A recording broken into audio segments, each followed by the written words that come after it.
Hello friends, welcome to MKG kitchen. நாம் இன்றைக்கி பார்க்க போகிறது இட்லி தோசைக்கு அட்டகாசமான கையேந்தி பவன் வடகறி தாங்க பார்க்க போகிறோம்.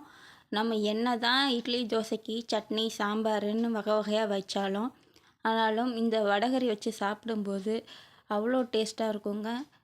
எக்ஸ்ட்ராவே இட்லி நம்ம சாப்பிட்லாம்.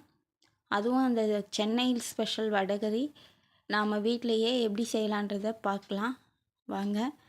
அதுக்கு நான் இந்த மாதிரி பருப்பை ஒரு 2 மணி நேரத்துக்கு மேலே ஊற வச்சு எடுத்து வச்சுக்கோங்க. நல்லா ஊறி வரணும் பருப்பு. இப்போ இது ஒரு மிக்ஸி ஜாரில் போட்டு அரைச்சிக்கலாம். இது கூட 2-3 காய்ந்த மிளகாய், 1 ஸ்பூன் அளவுக்கு சோம்பு சேர்த்து நல்லா கொரகொரப்பாக அரைச்சிட்டு வந்துடுங்க. இப்போ இதை அரைச்சிட்டு இதை நைஸாக வேறொரு பாத்திரத்துக்கு மாற்றிட்டு இதுக்கு தேவையான அளவு உப்பும் கொஞ்சமாக சேர்த்துக்கோங்க. இதை நம்ம வடை மாதிரி தட்டியும் போடலாம், அல்லது இட்லி பாத்திரத்தில் வேக வச்சு கூட செய்யலாம். இப்போ நாம் செய்கிறது ரொம்ப ஈஸியான மெத்தடுங்க. இப்போ கொஞ்சமாக ஒரு கடாயில் எண்ணெய் ஊற்றிக்கோங்க. அந்த கடாயில் எண்ணெய் சூடானதுக்கப்புறம் பக்கோடா போடுற மாதிரி அப்படியே கொஞ்சம் கொஞ்சமாக எடுத்து போட்டு பொரிச்சிடுங்க. பொரிக்கணுன்னா ரொம்ப பொரிச்சிடக்கூடாது, மொறுமொறுன்னெலாம் இருக்கக்கூடாதுங்க.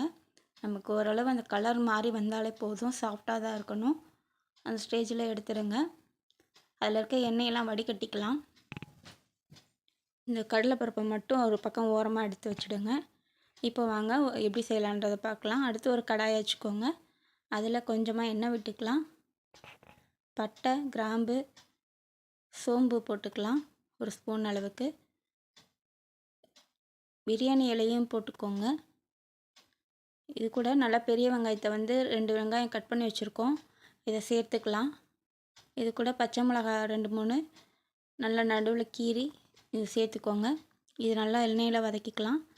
இது கூடவே ஒரே ஒரு மீடியம் சைஸ் தக்காளி கட் பண்ணி வச்சுருக்கோம், இதையும் சேர்த்துக்கலாம். நல்லா வதக்கிக்கோங்க. இப்போ இது நல்லா வதங்கினதுக்கப்புறமா இஞ்சி பூண்டு பேஸ்ட்டு 2 ஸ்பூன் போட்டு இதையும் நல்லா வதக்கிக்கோங்க. இப்போது இதுக்கு நல்ல வாசனைக்காக கொத்தமல்லி, புதினா இலை கொஞ்சம் கூடவே சேர்த்துக்கோங்க, நல்ல ஃப்ளேவர் தரும். இப்போ இதையும் சேர்த்து நல்லா வதக்கிக்கிட்டு இதுக்கு என்ன தேவையான மசாலானா 1/4 ஸ்பூன் அளவுக்கு மஞ்சள் தூள், 1 ஸ்பூன் அளவுக்கு மிளகாய் தூள் சேர்த்துக்கோங்க. இதில் குழம்பு மிளகாய் தூள் 1 ஸ்பூன் சேர்த்துருக்கேன். நீங்கள் குழம்புத்தூள் இல்லைன்னா தனியாத்தூள் கூட சேர்த்துக்கலாம். சேர்த்து நமக்கு தேவையான அளவுக்கு தண்ணி எந்த அளவு வேணுமோ அதளவு ஊற்றி நல்லா கொதிக்க விடுங்க.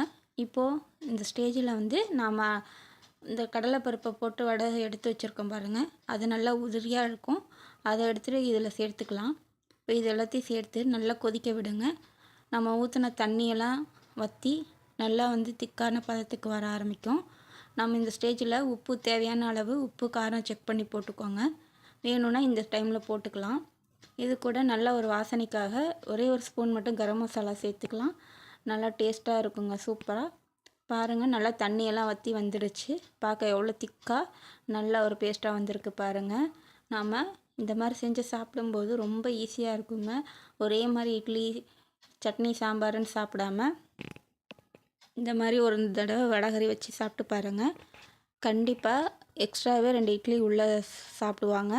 ஏன்னா அந்தளவு டேஸ்ட்டாக இருக்குங்க. அதுவும் நாம் நல்ல ஒரு கையேந்தி பவன் ஸ்டைலில் செஞ்சுருக்கோம். நல்லா இதை செய்யும்போதே வாசனை நல்ல ஒரு கமகமான்னு இருக்குங்க. நீங்களும் ஒரு முறை ட்ரை பண்ணி பாருங்கள், கண்டிப்பாக உங்களுக்கும் பிடிச்சிருக்கும். தேங்க்ஸ் ஃபார் வாட்சிங்.